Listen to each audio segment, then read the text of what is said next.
السلام علیکم friends and viewers, welcome to my channel Urdu and Islamic quotations.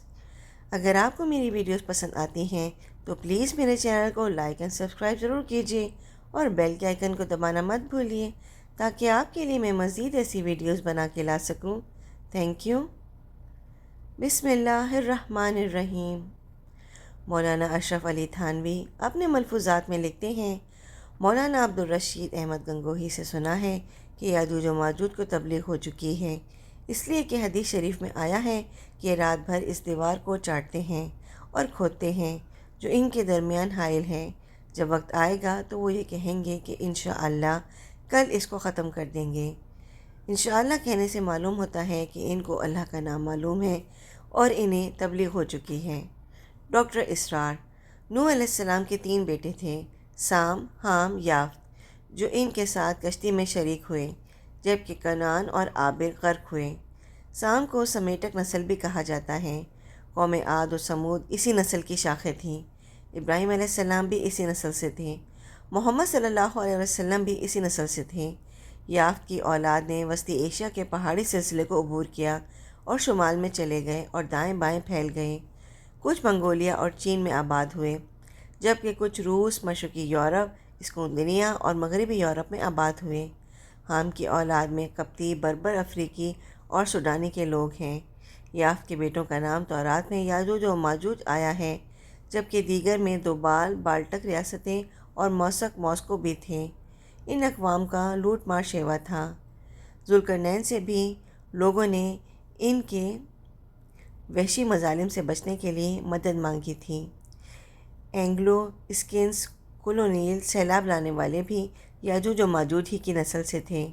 یہ ان کا پہلا سیلاب تھا جو دنیا بھر میں آیا۔ شمالی امریکہ، لاطینی امریکہ، افریقہ، جنوبی ایشیا، عرب کے کچھ علاقے، مشرق بعید وغیرہ میں انہوں نے حکومت کی، تاہم اب بھی اداروں کے ذریعے سے حکومت کر رہے ہیں۔ دوسرا سیلاب احوال قیامت میں آئے گا۔ موری کا ہر مجدون عیسیٰ علیہ السلام کے نزول اور یہودیت و مسیحیت کے اختتام کے بعد یہ وہی لوگ ہیں جن کے حدیث میں ذوالقرنین کی دیوار میں سوراخ کا ذکر آیا ہے۔ یہ سیلاب دوبارہ آئے گا۔ یہ مشرق کی طرف سے آئے گا۔ چین یا وسطی ایشیا، ہر مجدون کی بڑی جنگ میں یہ لوگ حصہ نہیں لیں گے، جس میں یورپ اور مشرق وسطیٰ، یہودی، مسلمان اور مسیحی آمنے سامنے ہوں گے۔ شیخ عمران حسین۔ قرآن کریم میں ایک نمایاں نشانی بتائی ہے جس سے نہ صرف یاجوج و ماجوج کی رہائی کا علم ہو جائے گا بلکہ یہ بھی معلوم ہو جائے گا کہ دنیا اس وقت یاجوج اور ماجوج کے کنٹرول میں ہے۔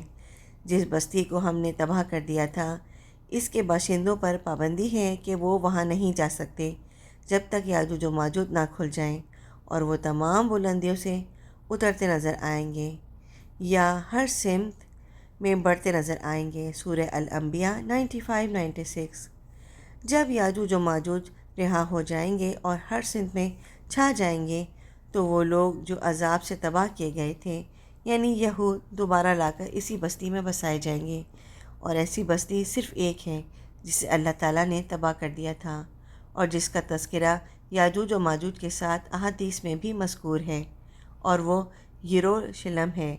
سورہ الانبیاء کی آیت 95-96 کسی خاص واقعے کو یاجوج و ماجوج کے خروج کی ایک واضح نشانی کے طور پر پیش کرتی ہے، اور اس کا سمجھنا آج کے دور کے حالات کے تناظر میں نہایت ہی اہم اور ضروری ہے۔ یہ بات قابل توجہ ہے کہ سورہ بنی اسرائیل میں یہود پر اللہ تعالیٰ کے دوبارہ عذاب کے نزول کے تذکرے کے بعد اس بات کی بھی آگے ان کو تنبیہ کی گئی ہے کہ اگر واپس ہو جاؤ گے تو ہم بھی واپس ہوں گے۔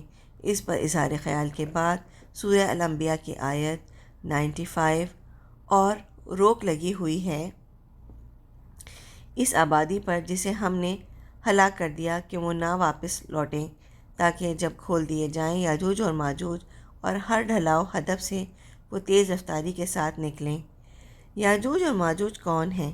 کیا وہ مضحکہ خیز مخلوق ہیں یا عام انسان ہیں؟ اس کا جواب دینے کے لیے ہمیں ایسے لوگوں کو ڈھونڈنا پڑے گا جن کے بارے میں کہا گیا ویل لا عرب، جن کا رسول اللہ کے زمانے سے عرب سے کوئی تعلق نہ ہو، بلکہ جن کا اب حد درجہ ارض مقدس سے لگاؤ ہو۔ ایسے لوگ تو صرف یورپی لوگ ہیں جنہوں نے رسول آخر صلی اللہ علیہ وسلم کے فوراً بعد صلیبی جنگیں شروع کر دیں۔ یہی یورپی لوگ کچھ خود کو مسیحی کہلواتے ہیں اور مسیحت کا لبادہ اوڑھ رکھا ہے، جبکہ ارض مقدسہ ان کی صہیونی تحریک کے سر پر سوار ہے، جو یورپی لوگوں کا کارنامہ ہے۔ انہی میں سے اب خود کو بنی اسرائیلی کہلواتے ہیں۔ صرف یہودی دو قومیں ہیں جن کے سر پر ارض مقدسہ کو آزاد کروانے کا شغف ہے۔ دنیا بھر میں کسی اور بر اعظم کے یہودی اور مسیحی یہ کام نہیں کر رہے، فقط یورپی یہود اور نصارہ، اور آخر میں ہمارے پاس جزیرہ برطانیہ ہیں جو اب اسکالر اور لادین ہیں، اور یہ 1917 کی بدنام زمانہ بالفور عہد نامہ استعمال کر رہا ہے، اور اس کا یہ نصب العین ہے کہ ارض مقدسہ میں قیام ارض الیہود کے لیے سرگردہ رہے، جو انتہائی عجیب بات ہے۔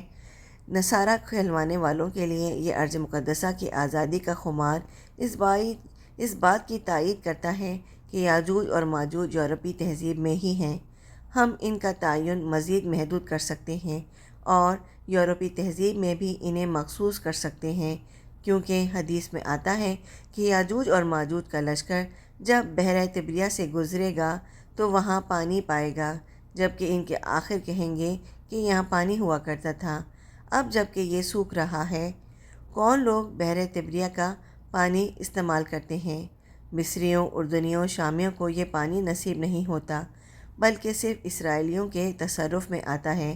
اسرائیل میں کون ہیں جو اس پانی کا استعمال کرتے ہیں؟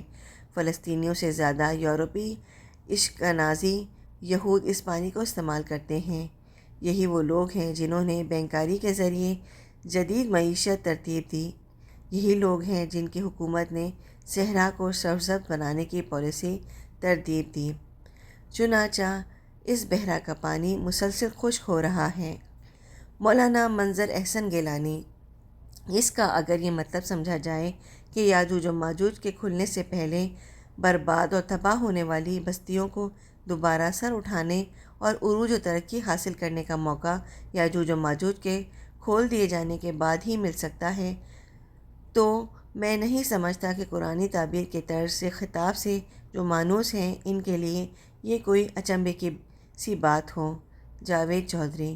اللہ کے نبی عیسیٰ علیہ السلام اور ان کے ساتھی یاجوج و ماجوج کی ہلاکت کے لیے دعا جاری کریں گے، پس اللہ تعالیٰ ان کی گردنوں میں نغف یعنی کیڑے پڑ جانے کی بیماری بھیجے گا، جس سے وہ سب یک باری اس طرح مر جائیں گے جس طرح کوئی ایک شخص مر جاتا ہے۔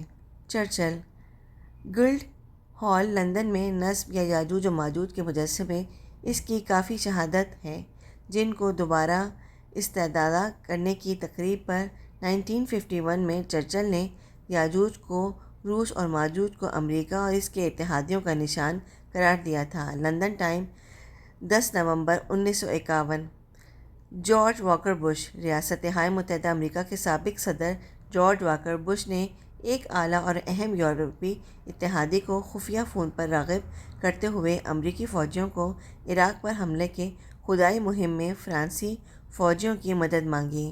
شیراک نے یاد کیا کہ امریکی رہنما نے ہمارے مشترک عقیدے کی جانب سے اپیل کی اور بتایا یاجوج اور ماجوج مشرق وسطیٰ میں مصروف ہیں۔ بائبل کی پیشن گوئی پوری ہو رہی ہے۔ اس جنگ میں خدا کی مرضی شامل ہے، جو اس کے ذریعے سے اپنے لوگوں کے دشمنوں کو نئے زمانے سے قبل ختم کرنا چاہتا ہے۔ قیاسات برائے صد ذوالقرنین۔ دیوار چین۔ یہ دیوار عیسیٰ ابن مریم سے 235 سال قبل اینٹ اور پتھر سے بنائی گئی۔ دیوار سمرقند۔ یہ دیوار سمرقند کے قریب بنائی گئی۔ اس کی بناوٹ میں لوہے کی چادروں اور اینٹوں کا استعمال کیا گیا۔ نہایت مستحکم اور بلند ہے، تاہم اس میں ایک دروازہ اور قفل لگا ہوا ہے۔